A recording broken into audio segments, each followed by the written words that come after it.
Hello friends, എല്ലാവർക്കും നമസ്കാരം. നിങ്ങൾ ഏവരും കാത്തിരിക്കുന്ന അലീനയുടെ ഇന്നത്തെ സൂപ്പർ ഹിറ്റ് വിശേഷത്തിലേക്കുള്ള കൂട്ടുകാർക്കും സ്വാഗതം. എല്ലാവർക്കും നല്ലൊരു ദിവസം ആശംസിച്ചുകൊണ്ട് തന്നെ വിശേഷത്തിലേക്ക് കിടക്കാം. ലൈക്ക് ചെയ്യാനും ഹൈപ്പ് ചെയ്യാനും ഒന്നും മറക്കരുത് കേട്ടോ. അപ്പൊ നമ്മുടെ അലീന പോകുന്നതിന്റെ ഭാഗമായിട്ട് എല്ലാവരോടും യാത്ര പറയാനായിട്ട് പോവുകയാണ്. ശരണ്യയുടെ അടുത്തേക്ക് ചെന്നു. ശരണ്യയോട് യാത്ര പറഞ്ഞു. ശരണ്യക്ക് ഭയങ്കര സങ്കടം. ശരണ്യ പറഞ്ഞു, പോകണ്ട ചേച്ചി. അപ്പൊ ശരണ്യക്ക് ഒരു ഗിഫ്റ്റ് കൊടുത്തു കേട്ടോ. ഗിഫ്റ്റ് കൊടുത്തിട്ട്, ഇത് ഞാൻ നിനക്ക് തരുന്ന ഒരു വലിയൊരു ഉപകാരമൊന്നും അല്ല, വലിയൊരു സമ്മാനമൊന്നും അല്ല. ഇത് നീ ഇട്ടോണ്ട് വിലസി നടക്കാനോ ചുറ്റി നടക്കാനോ ഒന്നും അല്ല ഇത് ഞാൻ നിനക്ക് തരുന്നത്. ഇത് കാണുമ്പോൾ നിനക്ക് എന്നെ ഓർമ്മ വരണം, അതിനു വേണ്ടിയാണെന്ന് പറഞ്ഞപ്പം നമ്മുടെ ശരണ്യയുടെ മുഖത്ത് വലിയ സന്തോഷമൊന്നുമില്ല. അപ്പൊ അലീന പറഞ്ഞു, എന്താടി നിന്റെ മുഖം വീർപ്പിച്ച് വെച്ചോണ്ട് നീ നിൽക്കുന്നത് എന്ന് ചോദിച്ചപ്പോ, എങ്ങനെ സന്തോഷിക്കാനാ, ഈ ഒരു സമ്മാനം എന്താണെന്ന് പറഞ്ഞ് എനിക്ക് സന്തോഷിക്കേണ്ട കാര്യമൊന്നുമില്ലല്ലോ അലീന ചേച്ചി പോവണ്ട. അലീന ചേച്ചി പോയിട്ട് ഇനി എന്നാ വരിക? എല്ലാരും ഒഴിവാക്കി അലീന ചേച്ചി അങ്ങ് പോവുക അല്ലേ, കടന്നു കളയുക അല്ലേ? അയ്യോ മോളെ, അങ്ങനെയൊന്നും അല്ല. അലീന ചേച്ചിക്ക് ഇപ്പൊ പോയല്ലേ പറ്റൂ. അലീന ചേച്ചിക്ക് പോയേ പറ്റൂ. അതുകൊണ്ട് അലീന ചേച്ചി പോകുന്നത്. ഞാൻ എന്നേക്കുമായിട്ട് പോവല്ലോ. പിന്നെ ദേ, നീ തോൽക്കുമ്പോഴാണ് ഞാൻ തോക്കുന്നത്, അത് നീ മറക്കരുത്. അതുകൊണ്ട് നിനക്ക് അലീന ചേച്ചിനെ തോപ്പിക്കാൻ ഇഷ്ടമാണ് അല്ലല്ലോ? അലീന ചേച്ചിനെ ജയിപ്പിക്കുക തന്നെ വേണം. നീ പഠിച്ച് അലീന ചേച്ചി പറയുന്നത് പോലെ, നിന്റെ ആഗ്രഹം പോലെ ഒരു ഡോക്ടറായിട്ട് മാറണം. എന്നിട്ട് നീ എല്ലാവരോടും പറയില്ലേ, എന്നെ പഠിപ്പിച്ച് ഡോക്ടറാക്കിയത് അലീന ചേച്ചിയാന്ന്. അപ്പൊ കേൾക്കുന്ന സന്തോഷവും സുഖവും സമാധാനവും ഒക്കെ, അതൊക്കെ എനിക്ക് വേണം മോളെ എന്നൊക്കെ പറഞ്ഞ് അവിടെ നിന്ന് നേരെ യാത്രയൊക്കെ പറഞ്ഞു പോകുന്നത് നമ്മുടെ കൈതക്കലേക്കാണ്. അവിടെ ചെന്നപ്പോഴത്തേക്കും മനു ആണെങ്കിൽ ആരോടോ ഫോണിലൊക്കെ ഇങ്ങനെ സൊറ പറഞ്ഞുകൊണ്ടിരിക്കുകയാണ്. സൊറയല്ല, എന്തോ കമ്പനി കാര്യങ്ങളൊക്കെ സംസാരിച്ചുകൊണ്ടിരിക്കുമ്പോഴാണ് അലീന വരുന്നത്. അപ്പൊ അലീനയെ കണ്ടതും, ഇതാര്, അലീനയോ? അല്ല, പ്രതീക്ഷിക്കാതെ ഒരു വരവ്, പറയാതെ ഒരു വരവ്. എന്താന്ന് ചോദിച്ചപ്പം, അത് പിന്നെ ഞാൻ യാത്ര പറയാൻ വേണ്ടി വന്നതാണ് എന്ന് പറഞ്ഞപ്പോ, യാത്ര പറയാനോ? അതെ, ഞാന് നാളെയും കൂടി ഉള്ളു വീട്ടില്, ഞാൻ പോവുകയാണ് കൊളുത്തുപുഴയിലേക്ക് എന്ന് പറഞ്ഞപ്പം, അപ്പൊ പോവാൻ തീരുമാനിച്ചല്ലേ?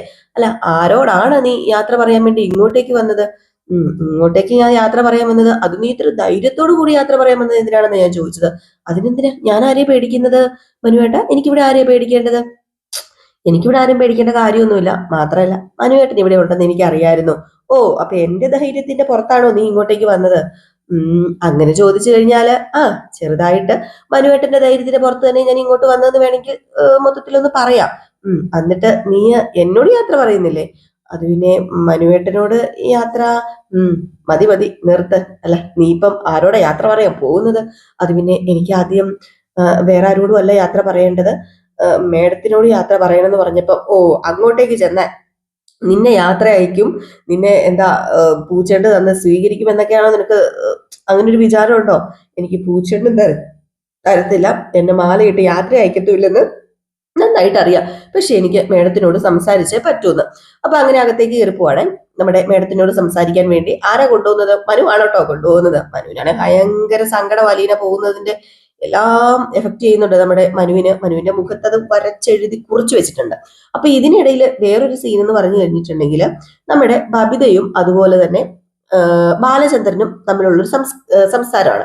അങ്ങനെ നമ്മുടെ ബാലചന്ദ്രൻ ബബിതയോട് പറഞ്ഞു, അല്ല, അവരെപ്പോഴാ വരുന്നത് കൃഷ്ണമോള് എന്ന് ചോദിച്ചപ്പോഴത്തേക്കും, അത് പിന്നെ അവള് കുറച്ച് കഴിയുമ്പോഴത്തേക്ക് വരും, അവൾക്ക് ഇന്നും കൂടെ അല്ലേ ഉള്ളൂ എക്സാം. അവളുടെ എക്സാം തീർന്ന് അവള് രക്ഷപ്പെട്ടു, ഇനിയിപ്പൊ എന്റെ എക്സാം ആണല്ലോ അച്ഛാ, എന്റെ എക്സാം ഇനിയിപ്പോ തുടങ്ങിയതല്ലേ ഉള്ളൂ എന്ന് പറഞ്ഞപ്പോഴത്തേക്കും, എനിക്ക് നിങ്ങളോട് കുറച്ച് കാര്യം സംസാരിക്കാനുണ്ട്. ഏതായാലും അവളും കൂടെ വരട്ടെ, എന്നിട്ട് നീ രോഗിനെയും കൂടെ വിളിക്കണം, എന്നിട്ട് എനിക്ക് കുറച്ച് കാര്യം സംസാരിക്കാനുണ്ടെന്ന് പറഞ്ഞപ്പം, എന്ത് കാര്യമാ? അതൊക്കെ ഉണ്ട്. ഏതായാലും ഇപ്പം അലീന ഇവിടെ ഇല്ലല്ലോ, അലീന ഇവിടെ ഇല്ലാത്തപ്പോ സംസാരിക്കേണ്ട കാര്യം തന്നെയാണ് എന്നിങ്ങനെ പറയുകയും ചെയ്തു.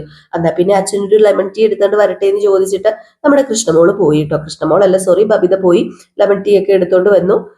നമ്മുടെ ബാലചന്ദ്രന് കൊടുത്തു. ഈ സമയത്ത് കൃഷ്ണമോള് പതുക്കെ നടന്നു വരുന്ന ഒരു സീനാട്ടോ പിന്നെ കാണിക്കുന്നത്. അങ്ങനെ നമ്മുടെ കൃഷ്ണമോള് നടന്നു വരുമ്പോഴത്തേക്കും ഉണ്ടല്ലോ, വീട്ടിനകത്തേക്ക് കയറി വന്നപ്പോഴത്തേക്കും ബാലചന്ദ്രൻ ചായ ഒക്കെ കുടിച്ചുകൊണ്ട് നിൽക്കുകയാണ്. അപ്പൊ നമ്മുടെ ബാലചന്ദ്രൻ ചോദിച്ചു, അല്ല ഇങ്ങനെ പറയണാ, നീ വന്നോ എന്ന് ചോദിച്ചപ്പോഴത്തേക്കും, എന്താ ഞാൻ വരാൻ കാത്തു നിന്ന പോലെ. നീ വരാൻ കാത്തു നിൽക്കുമായിരുന്നു. എങ്ങനെ ഉണ്ടായിരുന്നു എക്സാം ഒക്കെ? എക്സാം ഒന്നും കുഴപ്പമില്ലായിരുന്നു, പക്ഷെ ഭയങ്കര ടയേർഡാന്ന്, ഭയങ്കര ഒരു ക്ഷീണം. എന്നാ പിന്നെ നീ പോയി ഫ്രഷ് ആകുക. എനിക്കിപ്പൊ ഫ്രഷ് ആകാനൊന്നും വയ്യ എന്റെ അച്ഛ, അതുപോലെ ക്ഷീണമാ. എന്നാ പിന്നെ നീ രോഹിത്തിനെ ഒന്ന് വിളിച്ചേ. എന്തിനാ രോഹിത്തേട്ടനെ ഇപ്പം വിളിക്കുന്നത്? നിന്നോടല്ലേ പറഞ്ഞ് വിളിക്കാനായിട്ട്. അപ്പൊ നമ്മുടെ കൃഷ്ണമോൾ അവിടെ നിന്ന് രോഗിയേട്ടാ രോഗിയേട്ടാ എന്ന് പറഞ്ഞ് അലറുവാണ്. അപ്പോഴത്തേക്കും ചോദിച്ചു, നീ എന്തിനാടി ഇവിടെ കിടന്ന് അലറുന്നത്? നിനക്ക് അങ്ങോട്ട് കയറി ചെന്ന് വിളിക്കത്തില്ലേ? ഇതിപ്പോ നാട്ടുകാർ മുഴുവൻ ഓടി വരുമല്ലോ എന്ന് പറഞ്ഞപ്പോ, അത് പിന്നെ ഞാൻ പറഞ്ഞില്ല അച്ഛാ, ഞാൻ ഭയങ്കര ടയേർഡാ അച്ഛാ, ഞാൻ എക്സാം എഴുതി മടുത്തു, എനിക്ക് വയ്യ ഇനി സ്റ്റെയർ കയറി മേളിലേക്ക് പോകാനായിട്ട്. രോഹിത്തേട്ടാന്ന് പറഞ്ഞ് വീണ്ടും വിളിച്ചപ്പോഴത്തേക്കും, എന്തിനാടി പെണ്ണേ നീ അവിടെ കിടന്ന് അലറുന്നത് എന്ന് ചോദിച്ചുകൊണ്ട് രോഹിത്ത് ഇങ്ങോട്ടേക്ക് ഒന്ന് വന്നേന്ന് പറഞ്ഞപ്പോഴത്തേക്ക്, ഇപ്പൊ വരാന്ന് പറഞ്ഞ് രോഹിത്ത് പതിയെ ഇറങ്ങി വന്നു. അപ്പോഴത്തേക്കും ബബിത ഒരു ലെമൺ ടീ കൊണ്ടുവന്നിട്ട് നമ്മുടെ കൃഷ്ണമോൾക്ക് കൊടുത്തിട്ട് പറഞ്ഞു, ഇത് അച്ഛനിട്ട് ലെമൺ ടീ ആട്ടോ, പക്ഷെ ഇതിനകത്ത് മധുരം ഞാൻ ഷുഗർ ആഡ് ചെയ്തിട്ടുണ്ടെന്ന് പറഞ്ഞു. ഇപ്പൊ താങ്ക് യു ബബിത ചേച്ചി എന്ന് പറഞ്ഞ് അത് മേടിച്ച് കുടിക്കാൻ തുടങ്ങിയതിന്റെ നമ്മുടെ രോഹി വന്നിട്ട് ആ കപ്പ് അങ്ങ് തട്ടിപ്പറിച്ചിട്ട് അങ്ങ് കുടിക്കാൻ തുടങ്ങി. ഇപ്പൊ കണ്ടോ അച്ഛാ, ഇത് ഞാൻ ടയേർഡായിട്ട് വന്നതല്ലേ, കണ്ടോ രോഹിയേട്ടൻ കാണിക്കുന്നതെന്ന് വെച്ചപ്പോ, എന്തുവാടാ രോഹി ഇത്, അവള് കുടിക്കട്ടെ അത്, എന്നാ പിടിക്ക എന്ന് പറഞ്ഞ് രോഹിത് ആ ടീ ലെമൺ ടീ അങ്ങ് തിരിച്ചും കൊടുത്തു.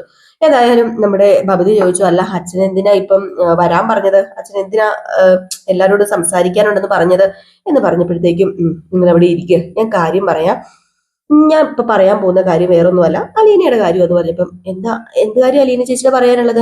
അതെ, അലീന ചേച്ചി ഇനിയിപ്പം കൂടിപ്പോയാൽ ഈ ഒരു ദിവസവും കൂടി ഇവിടെ കാണത്തുള്ളൂ, അലീന ചേച്ചി പോകാൻ പോവാന്ന് പറഞ്ഞപ്പോഴത്തേക്കും, ആ കൊളുത്തുപുഴ തന്നെയാണോ അലീന ചേച്ചിനെ വിടാൻ പോകുന്നത് എന്ന് രോഹിത് ചോദിച്ചപ്പം, അതെ, കൊളുത്തുപുഴയിലേക്ക് തന്നെയാണ് നിങ്ങളുടെ അലീന ചേച്ചിനെ പറഞ്ഞു വിടാൻ പോകുന്നതെന്ന് പറഞ്ഞപ്പോഴത്തേക്കും കൃഷ്ണമോള് ചോദിച്ചു, അത് വേണോ അച്ഛാ, അതിന്റെ ആവശ്യമുണ്ടോ അച്ഛാന്ന് ചോദിച്ചപ്പം, അത് വേണോന്ന് ചോദിച്ചാല് എനിക്കിപ്പോ ഒന്നും പറയാൻ പറ്റില്ല മോളെ, അതിന്റെ ആവശ്യമുണ്ടോ എന്ന് ചോദിച്ചാലും എനിക്കിപ്പോ ഒന്നും പറയാൻ പറ്റില്ല.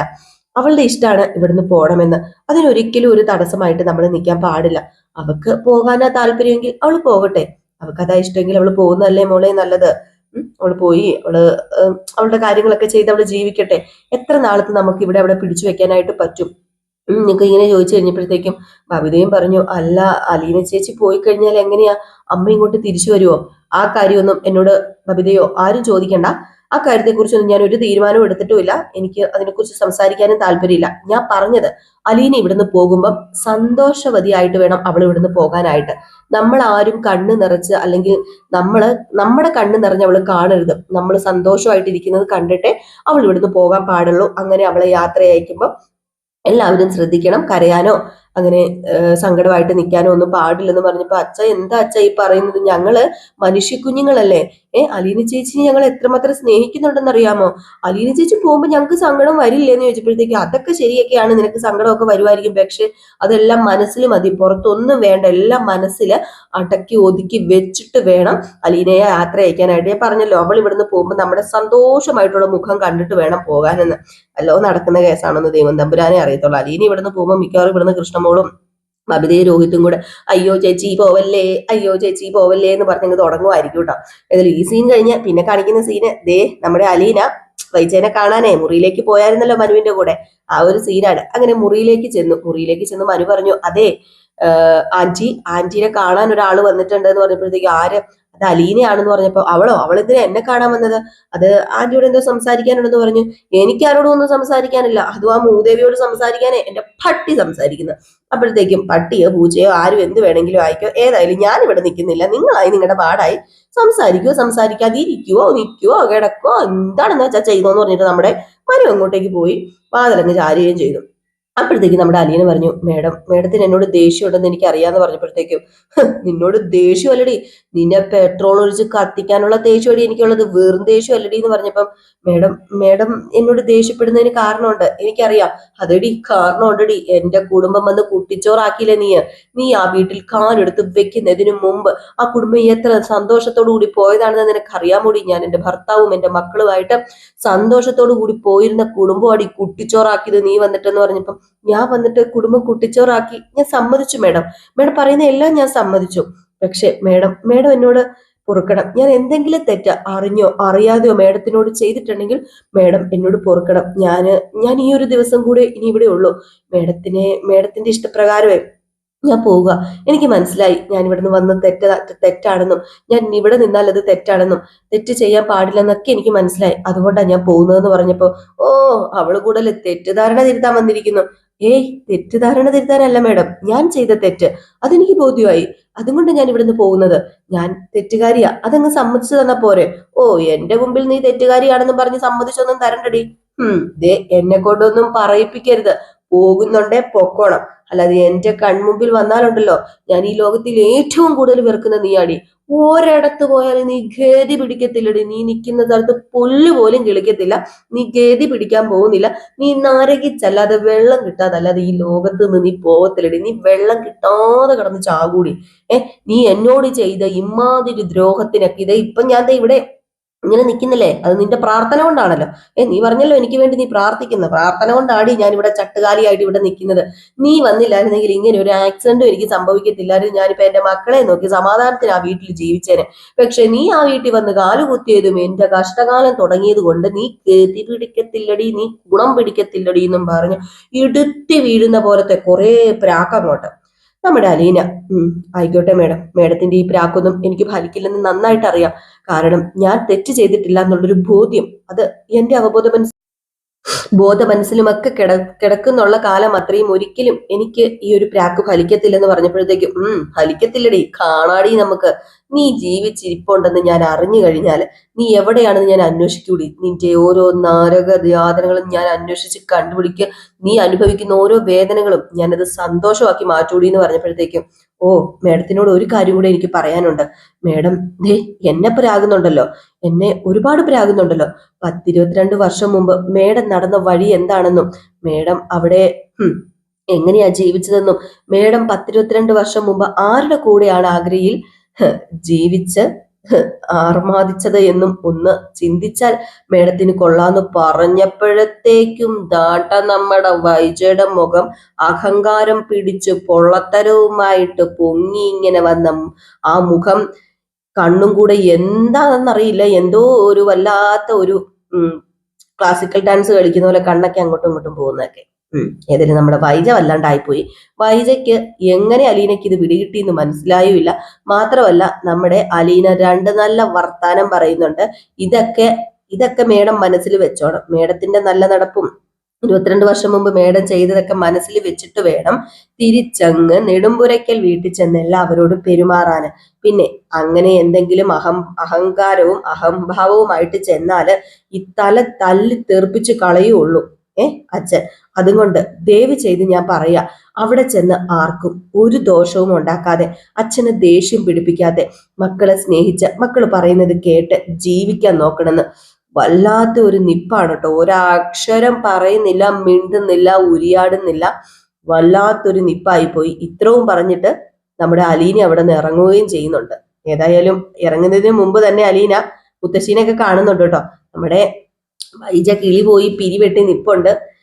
മാത്രമല്ല വൈജയ്ക്ക് തിരിച്ചൊരു മറുപടി ചോദിക്കാൻ പറ്റുന്നില്ല. എങ്ങനെ അറിഞ്ഞു നീ ഇത് എവിടെ നിന്ന് കിട്ടി ഈ ന്യൂസ് എന്ന്, അതുമല്ല ഇതൊരു ഫേക്ക് ന്യൂസ് ആണെന്ന് പോലും പറയാനും അതിനുള്ള ഒരു ഇതുപോലും ഇല്ല. ഇങ്ങനെ മിണുങ്ങസ്യാന്ന് പറഞ്ഞു നിന്നു. അപ്പൊ അലീന ലാസ്റ്റ് പറയും ചെയ്തു, മേഡം പേടിക്കണ്ട, മേഡം പേടിക്കാൻ വേണ്ടിയോ മേഡത്തിനെ ഭീഷണിപ്പെടുത്താൻ വേണ്ടിയോ അല്ല അലീന ഇതൊക്കെ മേഡത്തിനോട് പറഞ്ഞത്. മേഡം നല്ല രീതിയിൽ തന്നെ ജീവിച്ച് കാണണം എന്നുള്ള ആഗ്രഹം കൊണ്ടും, എൻ്റെ അച്ഛനായിട്ടാ ബാലചന്ദ്രനെ ഞാൻ കണ്ടതെങ്കിൽ എൻ്റെ അമ്മയായിട്ടാണ് വൈജയന്തിയെ ഞാൻ കണ്ടത്. എൻ്റെ അച്ഛൻ ബാലചന്ദ്രനാണെങ്കിൽ എൻ്റെ അമ്മ വൈജയാണ് എന്നും കൂടെ പറഞ്ഞിട്ടുണ്ട്. എല്ലാം തറച്ചു കയറിയിട്ടുണ്ട് വൈജയുടെ ഇവിടെ തന്നെ. തറച്ചു കയറി ആ അമ്പുമായിട്ട് നമ്മുടെ അലീന വന്നിട്ടുണ്ടെങ്കിൽ ആ അമ്പിന്റെ വേദന മുഴുവൻ, തറച്ചു കയറിയ വേദന മുഴുവൻ ഇനി അനുഭവിക്കാൻ പോകുന്നതും ഈ പറഞ്ഞ വൈജ തന്നെ ആയിരിക്കും. കഥയാണെങ്കിലുവേ പോകുന്ന പോക്കെ എന്ത് രസാണല്ലേ. അപ്പൊ എല്ലാവരും കാത്തിരുന്ന് തന്നെ കാണുക കേട്ടോ.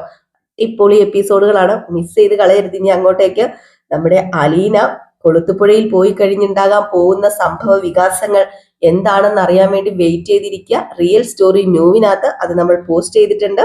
അതിന്റെ ലിങ്ക് നമ്മൾ കമന്റ് ബോക്സിൽ കൊടുത്തിട്ടുണ്ട്. പോസ്റ്റിൽ കൊടുത്തിട്ടുണ്ട് ലിങ്ക്. അപ്പൊ അത് കയറി കാണുക.